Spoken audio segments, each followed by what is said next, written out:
ನಮಸ್ತೆ ಸ್ನೇಹಿತರೆ. ನಮ್ಮ ಪ್ರೀತಿಯ ಹನುಮಂತ ಹಿಂದೂ ಧರ್ಮದ ಅತ್ಯಂತ ಜನಪ್ರಿಯ ದೇವರುಗಳಲ್ಲಿ ಒಬ್ಬರು. ಅವನು ಅಜೇಯ ಮತ್ತು ಅಮರ. ವಾಯುದೇವರು ವಾಯುವಿನ ಮಗ ಮತ್ತು ಭಗವಾನ್ ರಾಮನ ನಿಷ್ಠಾವಂತ ಒಡನಾಡಿ. ಆರಬಲ್ಲ, ಪರ್ವತಗಳನ್ನು ಎತ್ತಬಲ್ಲ, ಸೂಪರ್ ಶಕ್ತಿಗಳನ್ನು ಹೊಂದಿರುವ ಚಿನ್ನದ ಬಣ್ಣದ ಕೋತಿ ಮತ್ತು ಅವನ ಪ್ರಬಲ ಗಡನ ಬಗ್ಗೆ ಎಚ್ಚರದಿಂದಿರಿ. ಯಾವುದೇ ದುಷ್ಟ ವ್ಯಕ್ತಿ ಅಥವಾ ರಾಕ್ಷಸನಿಗೆ ಅವಕಾಶವಿಲ್ಲ. ಹಿಂದೂ ಪುರಾಣವು ಕುತೂಹಲಕಾರಿ ಕಥೆಗಳಿಂದ ತುಂಬಿದೆ. ಏನಾಯಿತು ಎಂಬುದರ ಕಥೆಗಳನ್ನು ಹಲವು ವಿಧಗಳಲ್ಲಿ ಹೇಳಲಾಗುತ್ತದೆ. ನಾವು ಕಲಿಯಲು ಸಿದ್ಧರಿದ್ದರೆ ಪ್ರತಿಯೊಂದು ಕಥೆಯು ತನ್ನದೇ ಆದ ಮೋಡಿ ಹೊಂದಿರುತ್ತದೆ ಮತ್ತು ನಾವು ಜೈಗಳೊಂದಿಗೆ ಮೋಜಿನ ರೀತಿಯಲ್ಲಿ ಮತ್ತು ಆಕರ್ಷಕವಾಗಿ ಕಲಿಯುತ್ತೇವೆ. ಹನುಮಂತನು ತನ್ನ ಕೋತಿ ಮುಖವನ್ನು ಹೇಗೆ ಪಡೆದನು ಎಂಬುದರ ಕುರಿತು ಅನೇಕ ಕಥೆಗಳಿವೆ.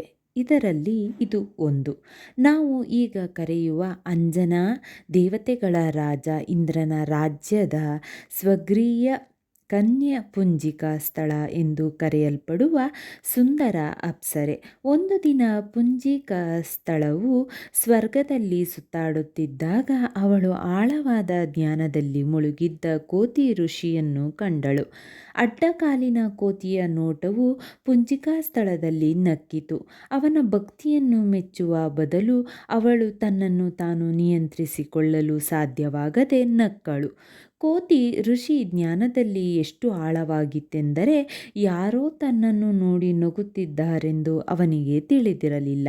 ಪುಂಜಿಕಾ ಸ್ಥಳವು ಅವನನ್ನು ಇನ್ನಷ್ಟು ಪೀಡಿಸಲು ಪ್ರಾರಂಭಿಸಿತು ಮತ್ತು ನಿರ್ದಯವಾಗಿ ಅವನ ಮೇಲೆ ಹಣ್ಣು ಮತ್ತು ಕಲ್ಲುಗಳನ್ನು ಎಸೆದಿತು.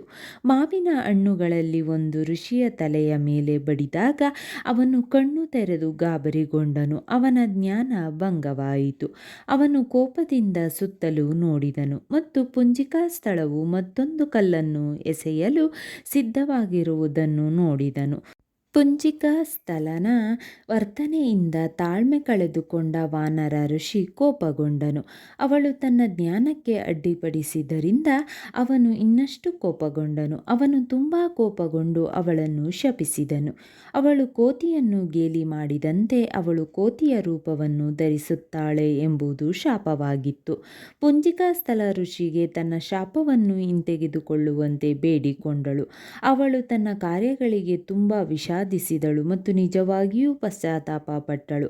ಅವಳು ನಿಜವಾಗಿಯೂ ವಿಷಾದಿಸುತ್ತಾಳೆ ಮತ್ತು ಮಾತುಗಳನ್ನು ಹೇಳಿದ್ದರಿಂದ ಶಾಪವನ್ನು ಹಿಂಪಡೆಯಲು ಸಾಧ್ಯವಾಗಲಿಲ್ಲ ಎಂದು ಋಷಿಗೆ ತಿಳಿಯಿತು. ನಂತರ ಅವನು ಅವಳಿಗೆ ಅವಳು ಶಿವನ ಅವತಾರಕ್ಕೆ ಜನ್ಮ ನೀಡಿದಾಗ ಮಾತ್ರ ಶಾಪ ಮುರಿಯುತ್ತದೆ ಎಂದು ಹೇಳಿದನು. ಕೋತಿ ಗಾಳಿಯಲ್ಲಿ ಕಣ್ಮರೆಯಾಯಿತು. ಅವಳು ಶಿವನನ್ನು ಪ್ರಾರ್ಥಿಸುತ್ತಲೇ ಇದ್ದಳು. ಕಾಡಿನಲ್ಲಿ ನಡೆಯಲು ನಿರ್ಧರಿಸಿ ಆಶ್ರಮಕ್ಕೆ ಬಂದಳು.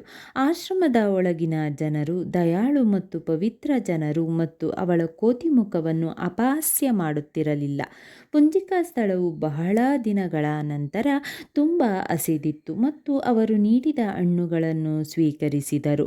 ಆಶ್ರಮದ ಪುರೋಹಿತರು ಅವಳು ಯಾರು ಮತ್ತು ಅವಳು ಎಲ್ಲಿಂದ ಬಂದಿದ್ದಾಳೆಂದು ತಿಳಿಯಲು ಬಯಸಿದರು. ಪುಂಜಿಕಾ ಸ್ಥಳವು ತನ್ನ ಶಾಪದ ಕಥೆಯನ್ನು ಮತ್ತು ಅವಳು ಮೊದಲು ಯಾರಾಗಿದ್ದಳು ಎಂದು ಹೇಳಲು ತುಂಬ ಮುಜುಗರಕ್ಕೊಳಗಾಯಿತು.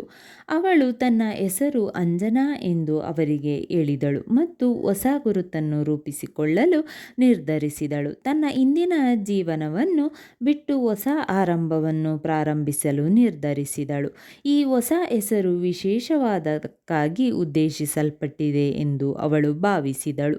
ಪುರೋಹಿತರು ಅಂಜನಾಳ ಬಳಿಯೇ ಅವಳು ತುಂಬ ಧೈರ್ಯಶಾಲಿ ಮಹಿಳೆ ಎಂದು ಹೇಳಿದರು.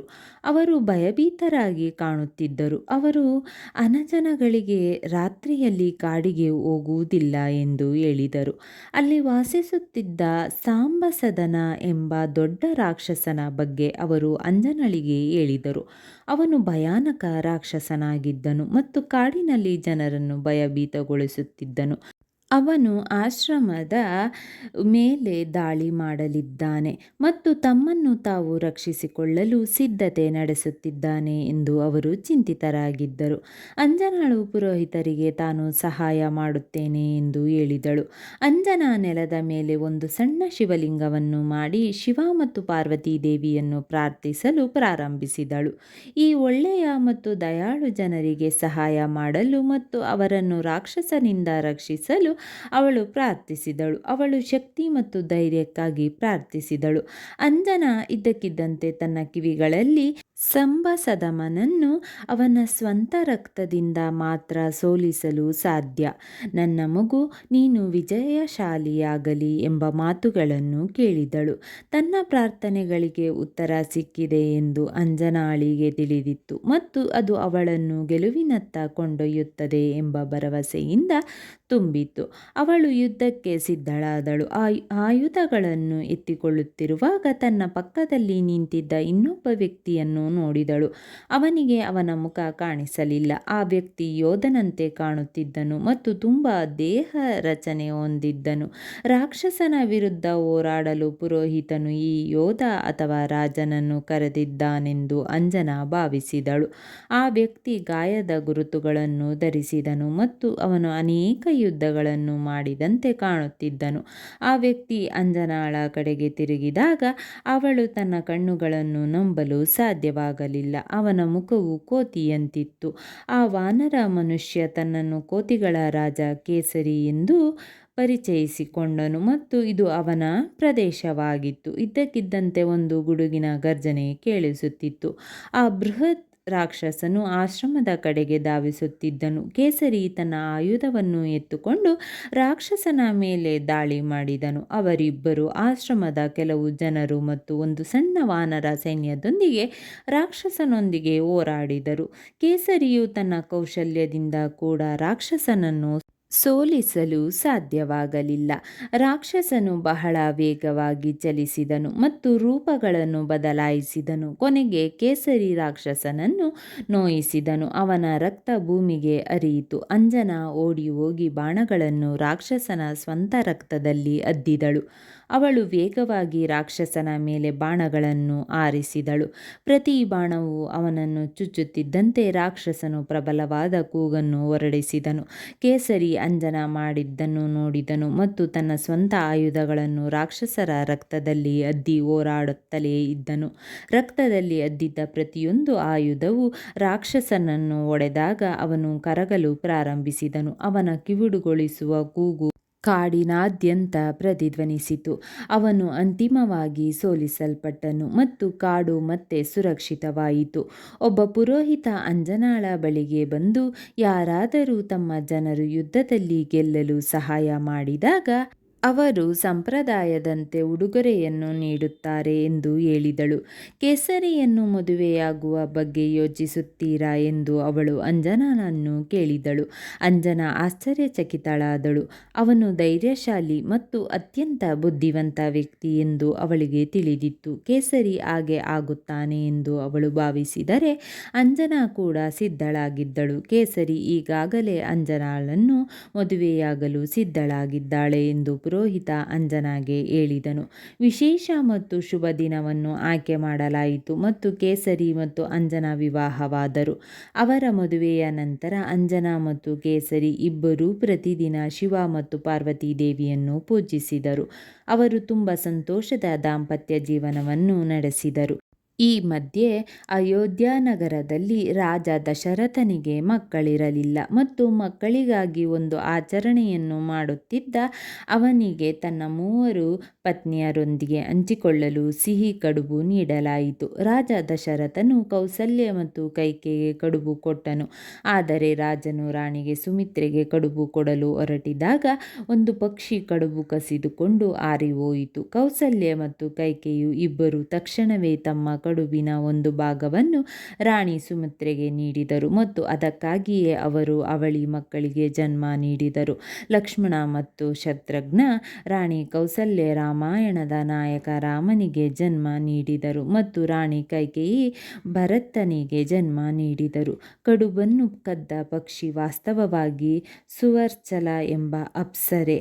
ಸುವರ್ಚಲ ತುಂಬ ಆತುರದಿಂದ ವರ್ತಿಸುತ್ತಿದ್ದನು ಮತ್ತು ಆಗಾಗ್ಗೆ ಯೋಚಿಸದೆ ವರ್ತಿಸುತ್ತಿದ್ದನು. ತನ್ನ ಹಿಂದಿನ ತಪ್ಪುಗಳಿಂದಾಗಿ ಬ್ರಹ್ಮನು ಪಕ್ಷಿಯ ರೂಪವನ್ನು ತೆಗೆದುಕೊಳ್ಳುವಂತೆ ಅವನಿಗೆ ಶಾಪ ನೀಡಿದನು.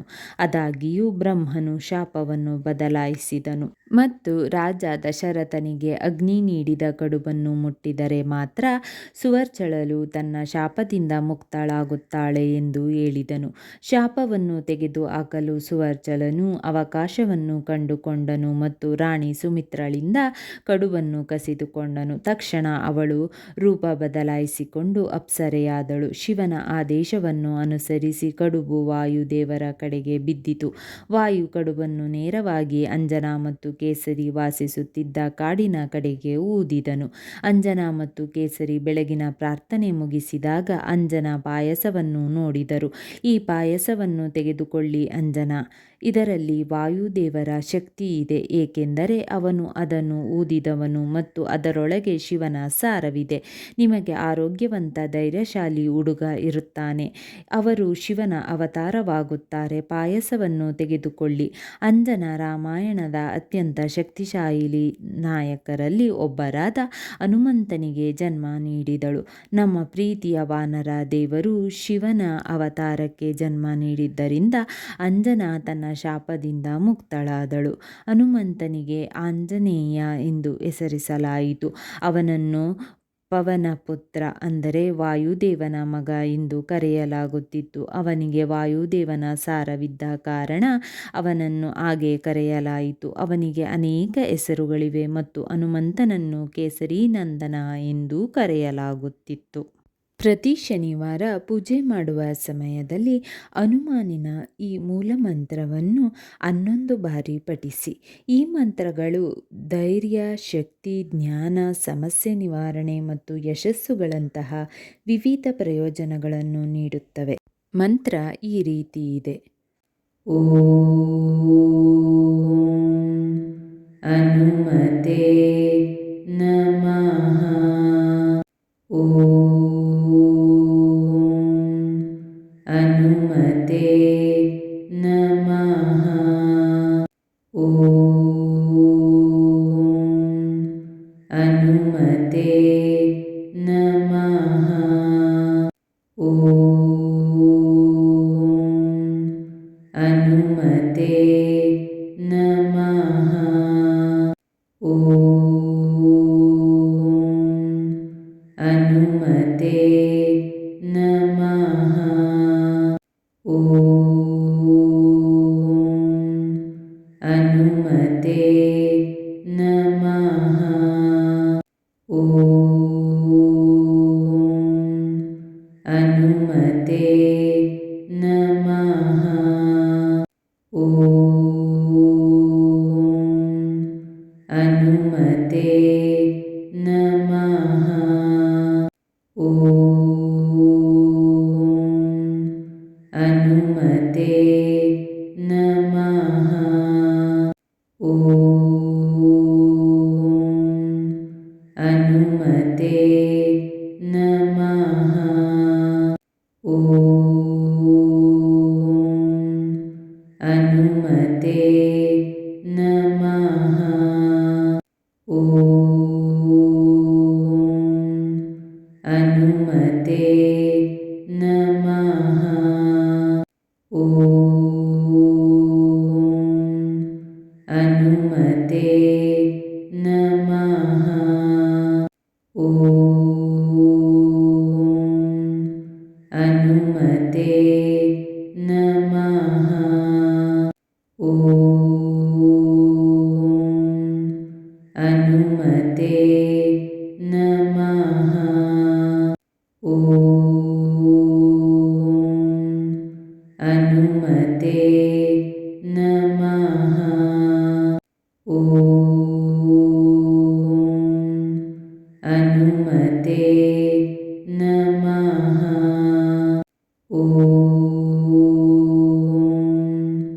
ಹನುಮತೆ ನಮಃ.